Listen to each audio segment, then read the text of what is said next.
अजब कुमारी नाम की एक गोपी थी, एक राजकन्या थी।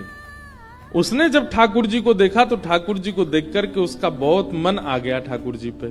ठाकुर जी के आगे चौसर का खेल खेलती थी, ठाकुर जी को चौसर खिलाती थी, लेकिन वो इतनी निपुण थी चौसर खेलने में कि उससे कोई जीत नहीं सकता था। तो वो क्या करती थी, ठाकुर जी के मंदिर में बीच अंगना में बैठ के चौसर खोल के और एक चाल तो अपनी चलती और दूसरी चाल ठाकुर जी के लिए चलती थी, ठाकुर जी के साथ खेलती थी।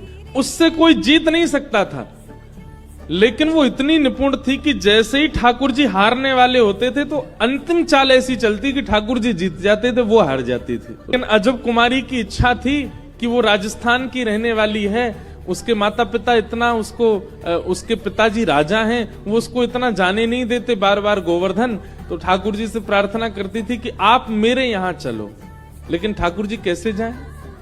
तब एक दिन उसने चौसर का खेल खेला और आज वो ये सोच करके बैठी कि आज मैं ठाकुर जी को हरा ही दूंगी। सब मंदिर के वैष्णव जन खड़े होकर के देखते थे और सब कहते थे, बोले लाल जी जीतेंगे, ये तो हारेगी। लेकिन आज उसने ऐसा खेल खेला, ऐसा खेल खेला, ठाकुर जी सारे दाव हार गए। ठाकुर जी इतने व्याकुल हो गए कि व्याकुल होकर के उन्होंने अजब कुमारी से मनी मन कहा कि आज और जिता दे, तू जो कहेगी सो दूंगा। अजब कुमारी बोली, मैं नहीं जिताऊंगी, रोज जिता देती हूँ, आज तो आप हारोगे और पूरे विश्व को दिखागा कि आप मुझसे हार गए। ठाकुर जी मनी मन बोले उससे, देख अजब कुमारी तू हमसे प्रेम ना करे, तू मान जा, देख ले हमें मत हरावे, हमारी नाक ऊंची रहने दे, ये सबरे ब्रजवासी हमारी जय जयकार करें और कहीं तू हरा करके तू तो चली जाएगी अपने घर और ये सब पीछे तो मोह चढ़ाएंगे कि लाला तुम तो हार गए। अजब कुमारी बोली, चाहे जो हो आज तो आप हारोगे। ठाकुर जी बोली, तू जो कहेगी सो करूंगा, लेकिन तुम वो जिता दे। अजब कुमारी बोली, वचन दो, जो मांगूंगी सो दोगे। ठाकुर जी बोले, देंगे, तू बस जिता दे। अजब कुमारी ने जिता दिया ठाकुर जी को, सब जगह जय जयकार हो गई, बोले हमारो लाला जीत गयो, गिरधर लाल की जय, गोवर्धन नाथ की जय। ठाकुर जी ने मनी मन अजब कुमारी से कही, अब बता तो कहाँ चाहिए?